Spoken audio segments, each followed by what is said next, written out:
खबर उन्नाव से है। उन्नाव में राज्य महिला आयोग की सदस्य अर्पणा यादव ने जिला अस्पताल का निरीक्षण किया। अर्पणा यादव ने अस्पताल में स्वास्थ्य सेवाओं, मरीजों को मिलने वाली सुविधाओं और महिला स्वास्थ्य व्यवस्थाओं का जायजा लिया।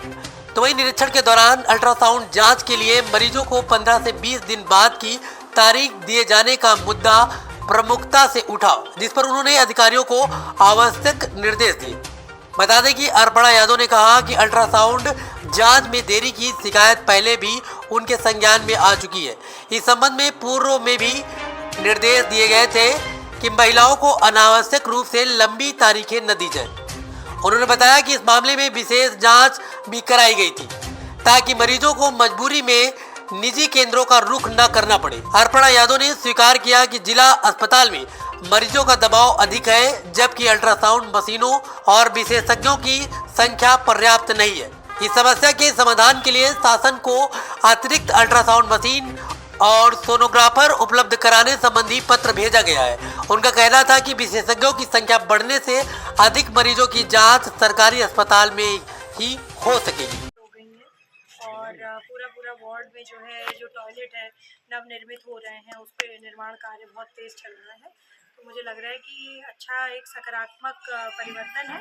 और दूसरी बात है, अभी हमारा आज महिला चौपाल भी था, बहुत अच्छा हुआ, बहुत सृजनात्मक रहा वो सेशन हमारा। और सबसे बड़ी बात है कि मेरा एक अपना पर्सनली मैं समझती हूँ कि ये सबको करना चाहिए। महिलाओं को हमें मौका देना चाहिए कि चौपाल इत्यादि इस प्रकार के जो कार्यक्रम हैं, मैं सभी जनप्रतिनिधियों से भी अपील करना चाहती हूँ आज आप सबके माध्यम से, आप जितने भी मेरे पत्रकार भाई बहन हैं, कि सबको बोलने का मौका दें, महिलाओं को बोलने का मौका दें।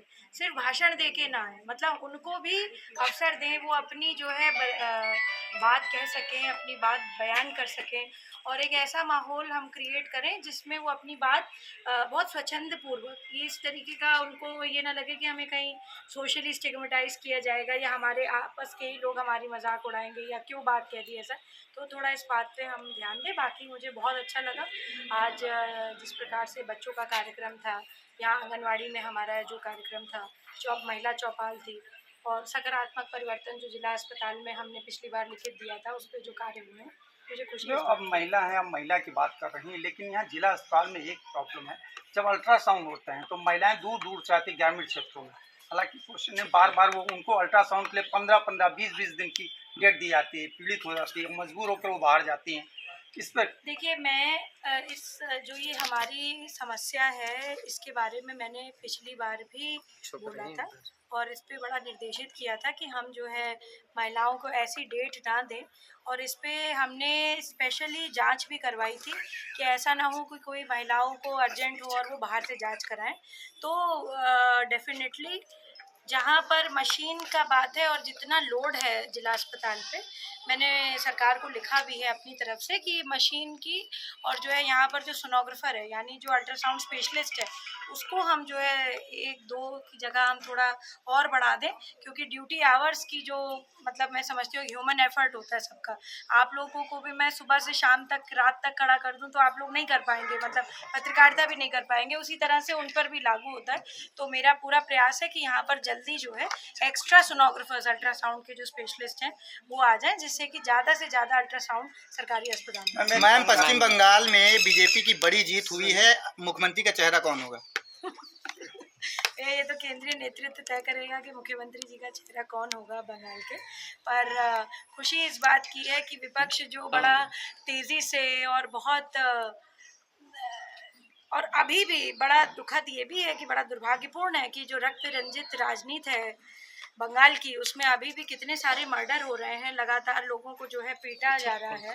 और वहाँ पे भारतीय जनता पार्टी के जो कद्दावर नेता हैं बंगाल के इस समय मौजूदा परिस्थिति में उनके किसी के पीए को मार दिया जा रहा है, किसी के भाई को मार दिया जा रहा है।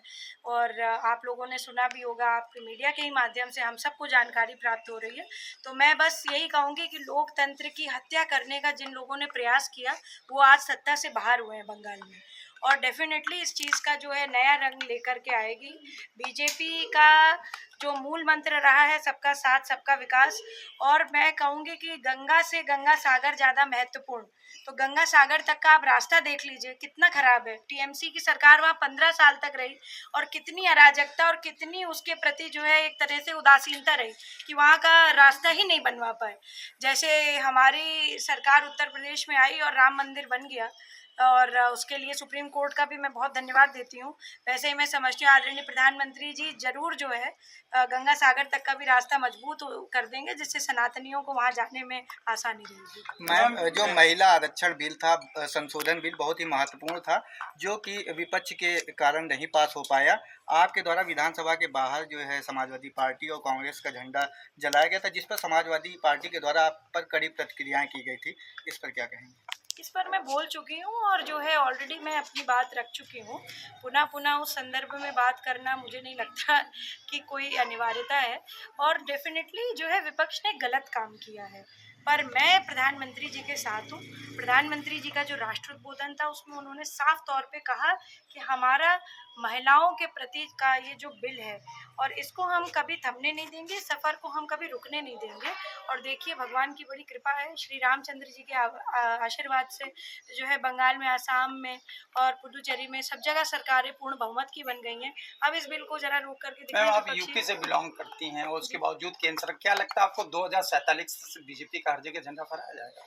2047 तक मुझे लगता है पूरा जो भारत है वह एक राष्ट्र के रूप में बहुत बड़ी एक सुपर पावर के रूप में उभरेगा और जो आदरणीय प्रधानमंत्री जी का जो विजन है विकसित भारत का, वो हम सबको पूरा होते हुए दिख रहा है और उस समय तक पूरा हो जाएगा। मैम, पश्चिम बंगाल में जब से हार हुई है ममता बनर्जी की, जो उत्तर प्रदेश के पूर्व मुख्यमंत्री रहे हैं अखिलेश यादव, वो पश्चिम बंगाल दौरे पर हैं, क्या कहेंगे? अगला चुनाव 2027 में यूपी में है। देखिए अब मैं इस पे क्या ही कहूँ, किसी को भी स्वतंत्रता है कहीं भी जाने आने की, पर जो होना था वो हो चुका है। सरकार भारतीय जनता पार्टी की बन चुकी है और कमल खिल चुका है क्योंकि वहाँ बहुत कीचड़ है। राहुल गांधी ने बयान दिया है कि असम और पश्चिम बंगाल में सरकार चोरी की गई है, जो है, जबकि तमिलनाडु और खुद तो ये भाई साहब जो है मस्कट में घूम रहे थे पप्पू जी, तो मैं पप्पू जी को बोलना चाहती हूँ कि please don't comment on Indian politics when you yourself was in Muscat. Point number 2 जो है, केरला में कांग्रेस की सरकार बनी तो वहाँ पे ईवीएम की चोरी क्या कांग्रेस पार्टी ने करी? इस तरीके की अभद्र बातें सरकार के बारे में और जो है इलेक्शन कमीशन की पूरी प्रक्रिया के बारे में बहुत हास्यास्पद है। एक सीजन्ड पॉलिटिशियन की तरह उनको अपनी हार स्वीकार करनी चाहिए और जो हाल हो रहा है कांग्रेस पार्टी का, आने वाले समय में ऐसा ना हो जाए कि ख़त्म ही हो जाए ये पार्टी, ऐसा भी कुछ आसार लग रहा है। राहुल गांधी जी को अपने विवेक से काम करना चाहिए और अपनी पार्टी पर ध्यान करना चाहिए, इस प्रकार की बयानबाजी करने से बचना चाहिए। मैम मैं एक सवाल था। उन्नाव से योगेंद्र गौतम की रिपोर्ट।